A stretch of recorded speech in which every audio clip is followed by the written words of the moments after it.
Buenos días, buenas tardes y buenas noches. Bienvenidos y bienvenidas a un nuevo video. Como se menciona en el título de este video, vamos a aprender sobre la fisiopatología de la hipertensión arterial.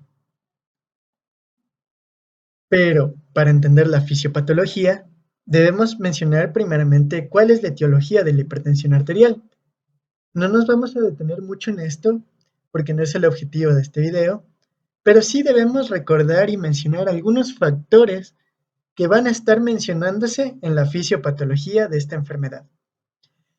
Para empezar, debemos saber que existen tres tipos de hipertensión arterial.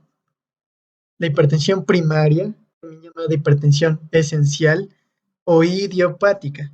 Cuando escuchamos la palabra idiopática en medicina, significa que es una enfermedad para la cual no existe una única causa y la causa no la podemos determinar nosotros.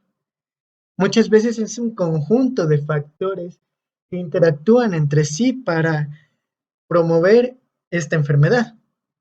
Y eso es lo que pasa con la hipertensión arterial esencial o primaria, que es un conjunto de factores, factores ambientales, factores genéticos, factores epigenéticos, que dan lugar a esta enfermedad.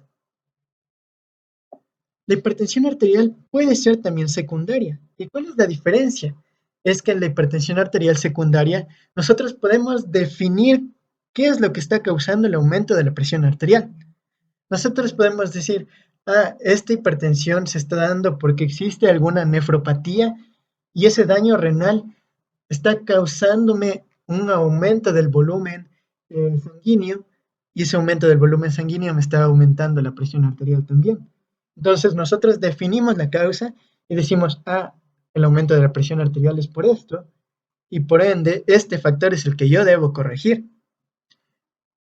Pero en la hipertensión primaria pues no sabemos exactamente qué es lo que le está causando hipertensión al paciente y si es que sabemos, tenemos una orientación de que son múltiples factores, entonces debemos actuar en todos esos factores.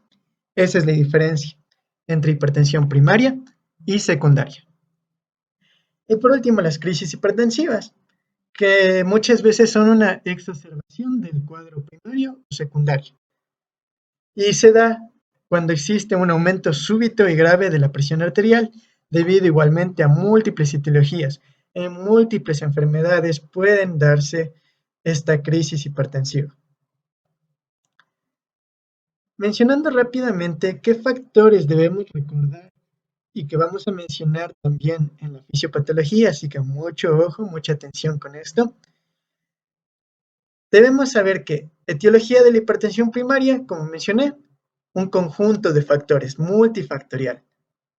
Tenemos factores de riesgo, como la obesidad, como la diabetes, enfermedades cardíacas y el consumo elevado de sal.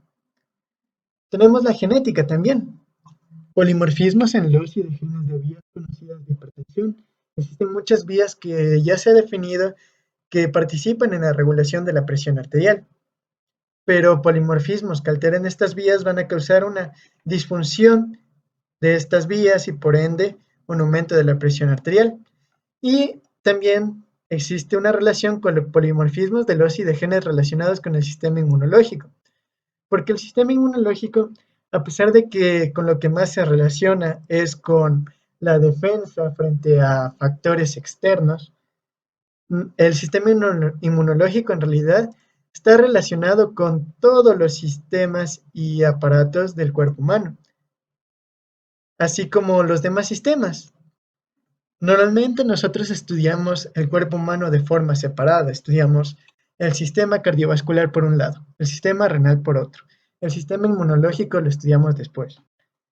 Pero debemos saber que el cuerpo humano y los pacientes son uno solo y todo está estrechamente relacionado. En este caso, el sistema inmunológico se lo puede relacionar también con la presión arterial. Y la epigenética, pues la epigenética no es más que, como ya he mencionado en otro vídeo, es la influencia del ambiente sobre la expresión o el silenciamiento de genes. Y la epigenética, como mencioné en mi video de vías de señalización molecular, está dada por factores como la metilación del ADN y la modificación de histonas. Existen otros factores también, como la acetilación, la metilación también de histonas. Pero ¿cuáles influyen en la hipertensión primaria? La metilación del ADN y la modificación de histonas. ¿Qué hace la metilación en los genes? Los silencia, los apaga. La metilación tiene diferentes mecanismos por los que actúa, dependiendo de en dónde se encuentren estos grupos metilo. Si es que es en los genes, los silencia. Si es que es en las histonas, puede silenciar o puede activar los genes. Pero aquí va a silenciar genes, cuando se da la metilación directamente sobre el ADN. ¿Qué factores ambientales causan estos cambios epigenéticos? Una dieta en sal, estrés mental, metilación del gen inhibidor de la serina proteasa. Simplemente genes que regulan la presión arterial son apagados y por ende la presión arterial aumenta o existe una mayor predisposición a que haya un aumento de la presión arterial. Y la privación de agua materna y restricción de proteínas, que a pesar de que no se sabe si es que este factor eh, promueve la modificación de estonas o promueve la metilación de genes, se ha visto que es un factor ambiental que influye bastante en la epigenética y que influye bastante en el desarrollo de presión arterial. Por último, tenemos enfermedades que se dan por mutaciones puntuales en genes definidos, como el síndrome de Liddle, el hiperaldosteronismo irremediable con glucocorticoides, deficiencias de 11 beta hidroxilasa y 17 alfa hidroxilasa, síndrome de exceso aparente de mineralocorticoides y el pseudo hiperaldosteronismo tipo 2. ¿Qué debemos recordar de aquí? Pues estos tres factores que señalé: la obesidad, la diabetes y el consumo elevado de sal. Hipertensión secundaria. Como mencioné al principio, la hipertensión secundaria se da por un factor determinado que me está causando que mi paciente tenga ese aumento de la presión arterial. Y existen múltiples factores. Tenemos enfermedades renales, enfermedades endocrinas, factores exógenos como fármacos, factores neurógenos y otros factores. No es objetivo de este video explicar cada uno de estos factores. Las enfermedades puntuales se van a estudiar después en otros videos, probablemente.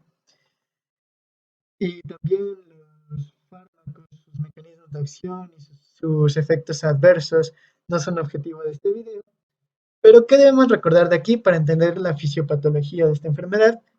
Que las causas de pueden ser renales, pueden ser endógenas, pueden ser exógenas, neurógenas, y existen otras causas, por ejemplo, la policitemia, que da lugar a una sangre espesa o una hiperviscosidad. Y por último, las crisis hipertensivas, que como mencioné anteriormente, pueden deberse a una hipertensión primaria o secundaria, una exacerbación de estas, o a otros tipos de factores. Uno de los más frecuentes es el consumo de drogas que causen principalmente una vasoconstricción.